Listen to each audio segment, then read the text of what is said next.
Buenas noches, doctor, compañeros. Nosotros somos el subgrupo D y nuestro tema son los trastornos psicosomáticos en la infancia y en la adolescencia. Los integrantes, Carlos Díaz, Karina Vargas, Romina Flores, Dani Velasco y mi persona, Eliana Cadena. La siguiente. Bien, para empezar, vamos a hablar un poco de qué es el concepto del trastorno psicosomático. Bien, no podemos separar en nuestra vida diaria nuestro cuerpo de nuestra mente, ya que va a existir una interconexión entre lo que pensamos, nuestras emociones y nuestro funcionamiento físico. Por ejemplo, la necesidad de tener que ir al baño varias veces antes de dar un examen o la sensación de tener un nudo en el estómago antes de una reunión importante. Entonces, es de esta manera que cuando el cuerpo enferma va a ocurrir una serie de reacciones en los procesos mentales de la persona con el fin de que ésta pueda adaptarse a la nueva situación. Y eso también va a ocurrir en sentido contrario, ya que los estilos del pensamiento, las emociones y la manera de actuar con los demás va a conllevar a que se presenten cambios en el estado físico. Entonces, los trastornos psicosomáticos son aquellos en los que los factores psicológicos juegan un papel muy importante en el trastorno físico. Es decir, que estos factores psicológicos pueden contribuir a la iniciación o al empeoramiento de un determinado padecimiento físico. Entonces, simplemente van a ser una condición en la cual los síntomas físicos se van a ver agravados por factores mentales. Estos trastornos también se han definido como trastornos somatomorfos y también aparecen como trastornos de síntomas somáticos. Eh, Cuando una persona somatiza, se suele entender que ésta está expresando físicamente su malestar psicológico. Entonces, el concepto de síntomas somáticos o de somatización se puede explicar como una manera de experimentar y comunicar unos síntomas que son inexplicables desde hallazgos patológicos, ya que estos no van a ser atribuibles a una enfermedad física, es decir, los síntomas que va a presentar esta persona no van a tener alguna justificación orgánica. ¿Ya? Entonces, la somatización es el proceso mediante el cual las personas experimentan y expresan el malestar emocional a través de síntomas físicos. La siguiente. En la psicosomática infantil. Bien, en la infancia los niños van a expresar su sufrimiento a través de una queja física y se ha considerado que estos presentan una especial vulnerabilidad para somatizar. Esto debido a que presentan inmadurez cognitiva y escasas habilidades para poder expresar sus emociones. Entonces, de esta manera, los niños en alguna situación de un conflicto familiar pueden expresar su sufrimiento a través de las somatizaciones. ¿Ya? Entonces va a expresar lo que siente a través de algún síntoma físico que pues está generado ante alguna situación conflictiva. Y esta expresión somática prácticamente es un pedido de ayuda ante la amenaza de la ruptura de su equilibrio biopsicosocial. Entonces, haciendo un breve repaso histórico, se puede decir que la psicosomática infantil se empezó a estudiar a partir del análisis de la infancia de enfermos psicosomáticos adultos. Aquí el concepto de enfermedades psicosomáticas se desarrolló bajo el impulso del psicoanálisis, el cual pretendió encontrar una psicogénesis en algunas enfermedades infantiles, es decir, se pretendía encontrar una causa de orden psíquico una causa de orden psíquico que pueda explicar la enfermedad. La siguiente. Bien, Alexander en 1950 postuló que los trastornos psicosomáticos aparecen cuando los afectos o las emociones no se pueden expresar normalmente y cuando la energía que permanece encerrada en el organismo de forma crónica produce una disfunción de los órganos. Entonces, desde una perspectiva biológica, se busca el trasfondo neurobiológico de los trastornos psicosomáticos y desde el psicoanálisis se va a buscar el significado psicológico del síntoma. Bien, en la comprensión actual de los trastornos psicosomáticos va a aparecer el estrés en relación a estos trastornos, ya que siendo la percepción individual de dicho estrés el factor implicado, ya que los mismos acontecimientos vitales pueden ser vividos como estresantes por algunos niños y por otros no. El estrés en los trastornos psicosomáticos va a aparecer como precipitante o perpetuador de estas patologías. Algunos ejemplos claros son la dermatitis atópica o el dolor abdominal crónico o las cefaleas. La siguiente. Ya.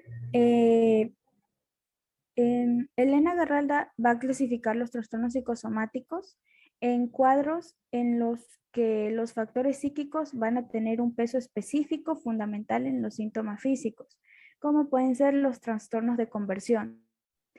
También están los cuadros en los que los factores psicológicos van a influir en el desarrollo de la patología física, como pueden ser en la colitis ulcerosa o en la dermatitis atópica. Y también están los cuadros en los que los síntomas físicos son la manifestación principal del trastorno mental, siendo el paradigma los trastornos de la conducta alimentaria. Ya. La siguiente. Bien. Más de un tercio de los pacientes pediátricos con síntomas inexplicables van a van a presentar problemas emocionales.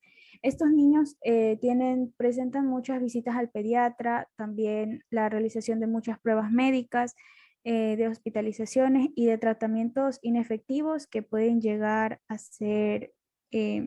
tener efectos adversos en ellos.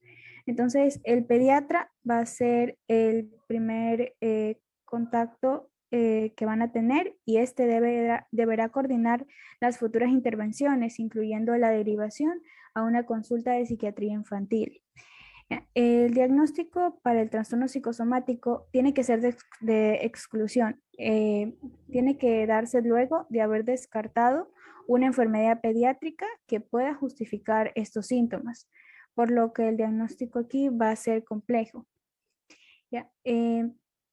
Estos trastornos van a ser como un reto para el pediatra y este debe saber cuándo debe parar los estudios médicos cuando el niño presente síntomas inexplicables.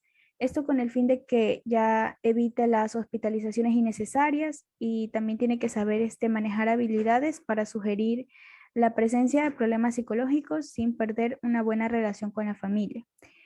Ya. Y como en cualquier patología pediátrica, es clave que se contenga la ansiedad materna, pues de lo contrario se puede romper la relación de confianza con el médico. Ya. Gracias. Ahora la epidemiología y cambios de presentación según edad y sexo. Los síntomas psicosomáticos son muy frecuentes en la edad pediátrica. Se dice que del 2 al 10% de los niños y adolescentes van a presentar dolores y quejas físicas recurrentes. Los síntomas somáticos aislados son muchísimo más frecuentes, llegando hasta el 50% en niños de edad preescolar y adolescentes. Los síntomas más frecuentes en la población pediátrica son las cefaleas, la fatiga, el cansancio, los dolores musculares, las náuseas, dolor de espalda y dolor abdominal. Generalmente, tanto el paciente como su familia se suelen centrar en un solo síntoma, aunque la aparición de una queja somática predispone a padecer otras, ya que tienden a agruparse. Así que entre un 12 a 15% de los niños que presentan un síntoma somático funcional refieren al menos 4 síntomas somáticos funcionales. A más síntomas de este tipo de trastornos, mayor va a ser el deterioro del paciente. La combinación de síntomas somáticos funcionales más frecuentes son las cefaleas y el dolor abdominal. Sin embargo, la presentación va a variar según las edades. En la primera infancia, los síntomas somáticos más frecuentes son el dolor abdominal, y algo más tarde las cefaleas. A medida que aumenta la edad, va a empezar a manifestarse los síntomas neurológicos como la fatiga y el insomnio, y antes de la puerta, la relación niña-niño de síntomas somáticos es casi igual. Sin embargo, las chicas adolescentes notifican casi el doble de síntomas somáticos funcionales que los varones adolescentes. Aunque estos son hallazgos más frecuentes, hay estudios que se encuentran en aumento de síntomas somáticos en la población femenina, cualquiera sea que presente la edad de la paciente. Siguiente. Bueno, con la fisiopatología, esta va a ser desconocida. El trastorno de los síntomas somáticos primarios pueden estar asociados a una mayor conciencia de sensaciones corporales normales. Esta mayor conciencia puede estar unida a riesgos o sesgos cognitivos para interpretar cualquier síntoma físico como un indicativo de una enfermedad médica. La activación del sistema nervioso autónomo puede ser alta en algunos pacientes con somatización, ya que al activarse el sistema nervioso autónomo puede asociarse a efectos fisiológicos como la taquicardia y la hipermotilidad gástrica. El aumento de la excitación también puede inducir a tensión muscular y dolor asociado con la hiperactividad muscular, como se ve en las cefaleas por tensión muscular. Siguiente. Los estudios de neuroimagen ayudan al diagnóstico y se trata de la formación de imágenes cerebrales en el uso de diversas técnicas para obtener así una imagen directa o indirecta de la estructura, ya sea función o farmacología del sistema nervioso. Estos estudios en los adultos apoyan a una asociación entre uno o más de los trastornos de síntomas que se deben ya sea a la disminución o al aumento de la amígdala cerebral y también a la cognitividad entre las regiones del cerebro y la amígdala del cerebro que va a controlar la función ejecutiva y motora. Siguiente. Ahora, en la etiología hay factores que contribuyen al desarrollo de trastornos psicosomáticos. No se han establecido causas definitivas para la mayoría de los trastornos de síntomas somáticos, sin embargo, hay una serie de factores que se asocian al desarrollo y al mantenimiento de estos, que son el estrés, rasgos temperamentales, la genética y el ambiente familiar. Siguiente. Ahora los factores precipitantes y el estrés. Algunos problemas físicos y tratamientos médicos actúan como desencadenante de los trastornos psicosomáticos. Por ejemplo, aquí tenemos los dolores abdominales que pueden aparecer después de una gastroenteritis, también la pérdida de sensibilidad o movilidad de un miembro, que pueden aparecer después de la inmovilización del mismo miembro por alguna lesión. El síndrome de fatiga crónica después de una infección como una gripe, todo esto va a provocar que la familia crea que el cuadro del paciente posee una etiología orgánica. Por otra parte, los estresores psicosociales también pueden desencadenar o incluso mantener el cuadro del paciente, siendo un ejemplo de estos estresores los problemas del niño a la hora de relacionarse con otras personas, los comentarios críticos sobre su trabajo en el colegio, la transición de un nuevo colegio o incluso un cambio de clase, o también es importantísimo cuando se mantienen alejados de la familia, cuando existe el nacimiento de un hermanito en los niños en edad preescolar. Estos factores suelen coexistir con problemas de tipo de habilidades sociales, determinados rasgos de la personalidad y riesgos altos de síntomas físicos en sus padres. Dentro del estrés vamos a considerar los traumas infantiles. Los adolescentes con antecedentes de abuso físico y sexual obtienen mayores puntuaciones en las mediciones de somatización que otros adolescentes sin antecedentes de abuso. La severidad del abuso y el número de eventos traumáticos experimentados se correlacionan con el número de síntomas somáticos. También el abuso emocional puede ser un tipo de maltrato que predisponga a la somatización. Muchas familias reaccionan al trauma negando el impacto del mismo, y esta evitación inconsciente prepara el escenario para que el conflicto se exprese de manera de síntomas físicos. Las asociaciones entre el trauma infantil y los síntomas somáticos deben hacerse con cuidado. Es importante recordar para el médico que estos síntomas a menudo se van a presentar con otros factores de riesgos, con o no sin ningún antecedente de algún trauma que haya presentado el niño anteriormente. Asimismo, es importante recordar que los traumas infantiles no predisponen al desarrollo de trastornos de síntomas somáticos, aunque sí pueden aumentar el riesgo de predisponerlos. Siguiente. Tenemos que la característica de la personalidad pueden ser precursor importantes de estos trastornos. Los clínicos describen como los niños aplicados, sensibles, inseguros y ansiosos también se han demostrado que tienden a utilizar estrategias de afrontamientos negativas.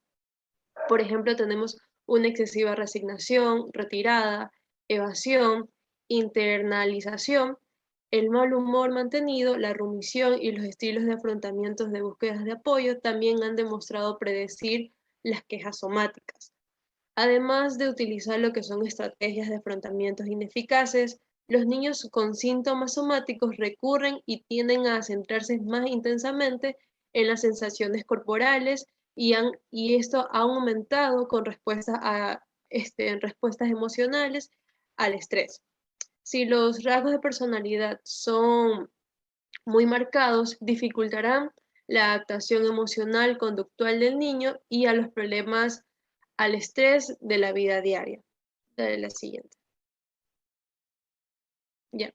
Ahora tenemos lo que son genética y factores familiares. Bueno, se identificaron los siguientes factores de riesgo familiar.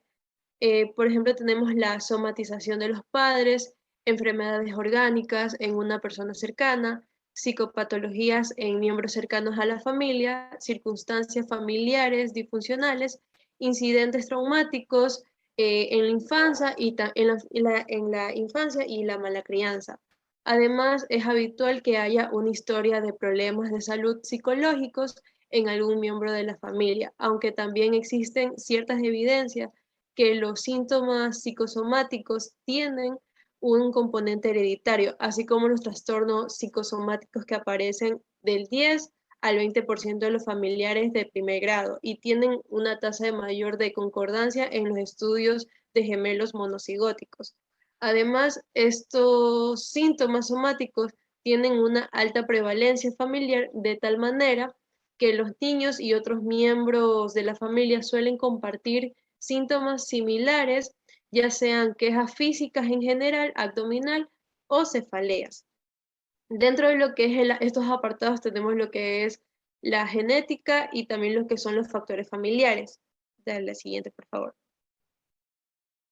Ya, ahora tenemos lo que son la genética. Tenemos que los trastornos de síntomas somáticos se han relacionado con factores de riesgos genéticos, internalización y comparten lo que es una superposición genética con otros trastornos mentales, incluyendo lo que son los trastornos alimentarios.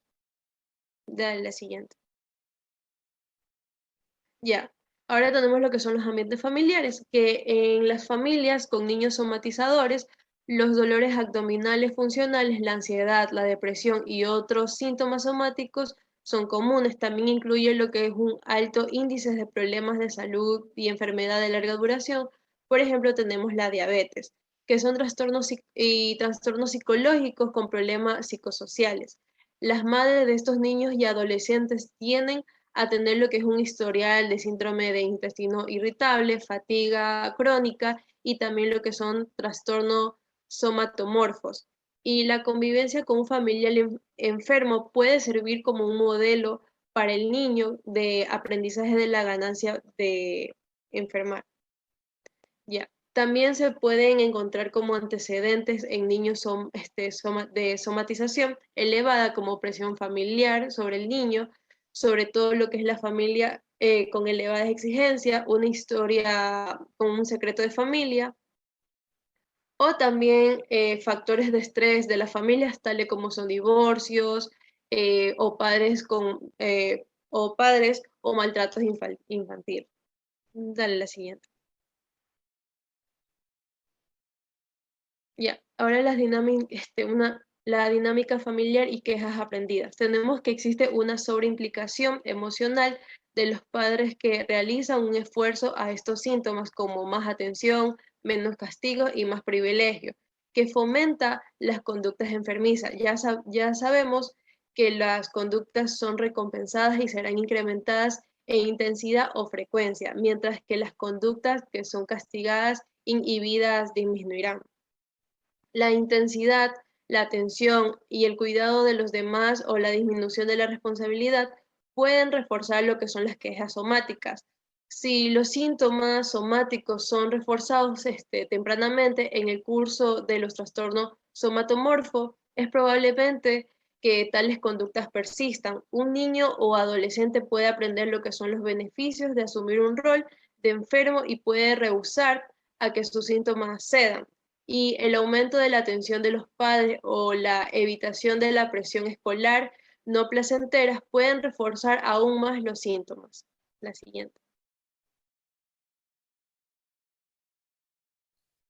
Bueno, hablemos de los factores escolares. Los factores de estrés de la escuela se han demostrado como uno de los factores ambientales más comunes para el desarrollo y mantenimiento de los trastornos somáticos. El perfeccionismo e hiperexigencia con sus rendimientos hace que sea frecuente que tengan dificultades para relacionarse con los compañeros o profesores, o que sufran acoso escolar.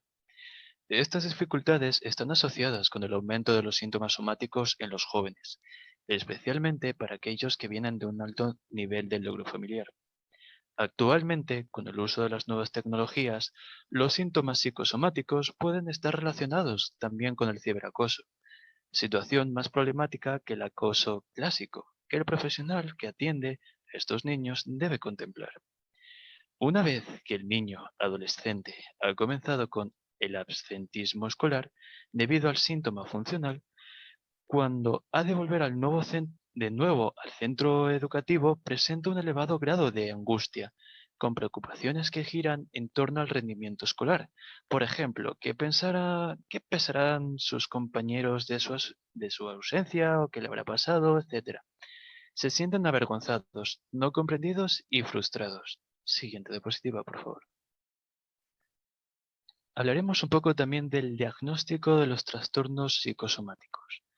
El, diagnós- el diagnóstico de los trastornos psicosomáticos no aparece como tal en los manuales diagnósticos. Se trata de un diagnóstico clínico que se suele hacer por exclusión al no encontrarse una patología física médica que lo explique totalmente los síntomas que tiene el niño.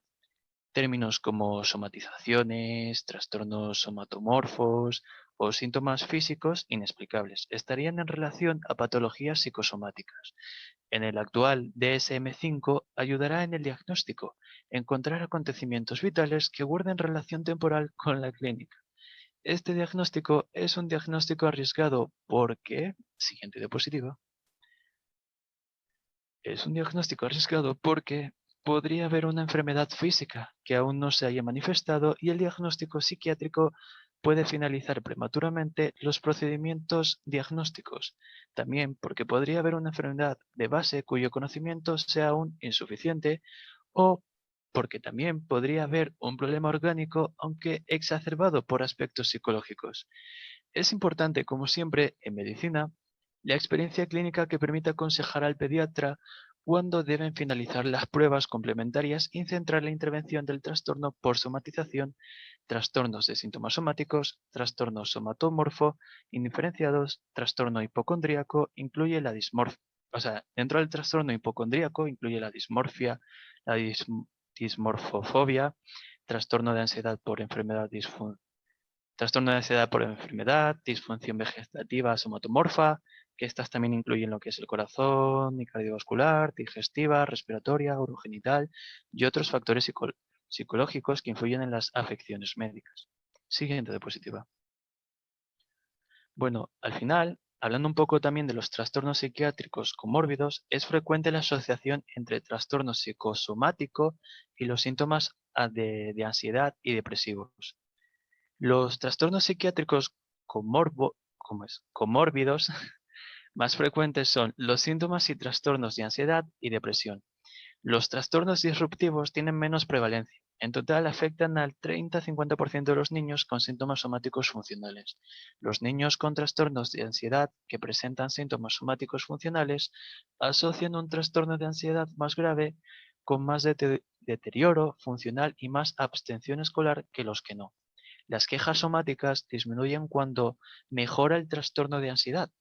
Hay que tener en cuenta que evolutivamente puede dar lugar a síntomas y trastornos de ansiedad y depresión en la vida adulta. Es decir, que a la larga, si no se trata, va a afectar a lo que la persona ya es adulta. Siguiente diapositiva, por favor. Buenas tardes, doctor. Buenas tardes, compañeros. Ahora vamos a continuar con el tema del tratamiento y el papel del pediatra. Para esto tenemos que el pediatra debe identificar y orientar el problema y derivar al psiquiatra infantil los casos graves. El tratamiento va a comenzar con la identificación precoz del problema. Esto va a permitir ayudar a la búsqueda de los factores de riesgo individuales y de los familiares. Tenemos que la entrevista clínica va a ser abierta, no se debe quitar importancia al síntoma físico, que esto va a ser un signo importante de alarma. En la mayoría de los casos que vamos a tener, se va a poder orientar y tratar con el pediatra para que éste sepa cuándo parar la petición de las pruebas complementarias y de las interconsultas a diversos especialistas. Para esto se debe evitar comentarios como tipo no le pasa nada y hay que intentar encontrar la asociación que va entre el acontecimiento vitales de la vida del niño con el sufrimiento psíquico y la aparición o empeoramiento del síntoma físico. Para esto se debe tener en cuenta que la ansiedad, el estrés y el sufrimiento emocional que van a producir síntomas físicos, un ejemplo de aquello vamos a tener la cefalea y el dolor abdominal. Tenemos que, como en cualquier patología pediátrica, la comunicación con los padres va a ser importante. Si el pediatra no consigue aliviar la ansiedad de los padres y que se sientan comprendidos, es muy probable que esto vaya a acudir a otro especialista. Un ejemplo de aquello tenemos un dolor abdominal ligado a un niño con un temperamento ansioso y con una vida sumamente estresante debido a la presión de las altas expectativas al rendimiento académico, deportivo, etc. Y sin ninguna intención familiar de rebajar este estrés, llevando así una vida más tranquila. Para esto hay que trabajar con el niño para que éste aprenda a vivir con este síntoma. Hay que encontrar un espacio para hablar con el niño o el adolescente a solas. La siguiente diapositiva, por favor.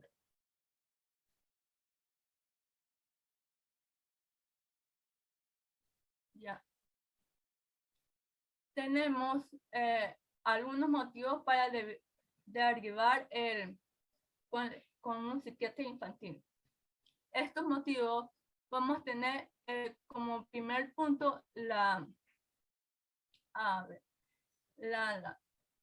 presencia de la comorbilidad psiquiátrica, fundamentalmente la ansiedad y la depresión. Otro punto vamos a tener el absentismo escolar importante. También tenemos la discapacidad para el síntoma físico no justificado, como vamos a tener la cojera, la parálisis, la disfagia con pérdida de peso, el aislamiento social, etc. Tenemos la dinámica familiar perturbada, el fracaso de la intervención del pediatra y la sospecha de trastorno facticio tanto propio como inducido por otro. Tenemos que la derivación al psiquiatra revista una especialidad compleja, ya que vamos a tener que la familia se puede sentir no creída, castigada, o incluso puede llegar a pensar que la respuesta no va a ser debido al diagnóstico que tiene el niño. En una entrevista se debería intentar que en conjunto con el familiar y el pediatra responsable del caso se garantice un seguimiento por ambas partes. Esto debe quedar en claro para el peso de la intervención recaiga en el psiquiatra.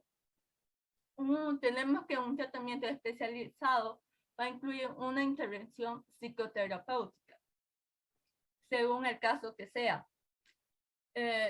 Tenemos la psicoterapia de tipo conductual, la cognitiva, la familiar o la psicodinámica.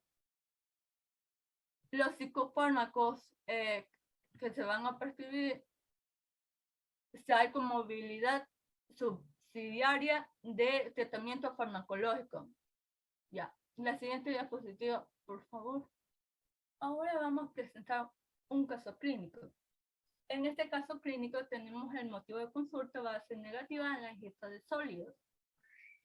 La historia actual, tenemos un niño de 10 años de edad sano en tratamiento en la consulta de gastroenterología porque tras un episodio de impactación alimentaria mientras comía arroz con tomate presentó cianosis acompañante.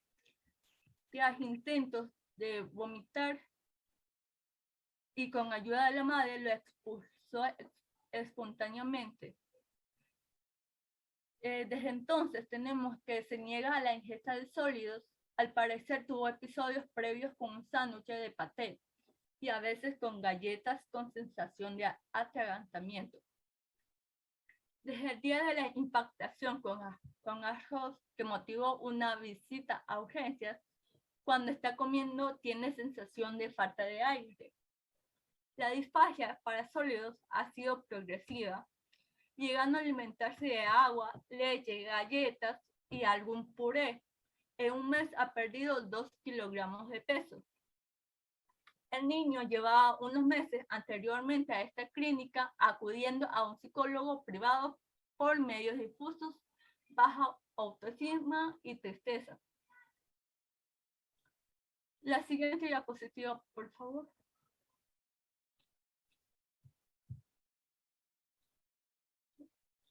Tenemos en los antecedentes personales, no hay antecedente de alergia, salvo intolerancia a las proteínas de leche de vaca al año de edad. Continúa tomando leche materna hasta los 2 años y medio y posteriormente tolerancia sin problema. Antecedentes de dermatitis atópica. En los antecedentes familiares, ambos padres con hernia de hiato. En la exploración física es rigurosamente normal. Las pruebas complementarias que tenemos son la gasometría normal, la bioquímica normal, un hemograma normal, eosinófilos 4,2.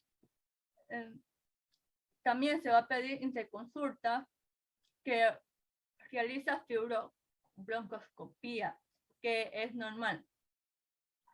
También se realiza endoscopia esófago con edema de mucosa, surcos profundos en toda la longitud esofágica, acúmulos en más de 2/3 de la mucosa, imagen en chart de Tien, imagen en papel de Crepé, mucha friabilidad al coger muestras, compatible con la esofagitis eosinofílica. La siguiente diapositiva, por favor. Ya. Tenemos que se va a realizar biopsia a nivel del esófago distal y medio. se encuentra una mucosa escamosa cuyo epitelio presenta exocitosis de eosinófilos, que alcanza una densidad igual o superior a 15 eosinófilos por campo, con una cierta predisposición a concentrarse en las capas más superficiales del epitelio.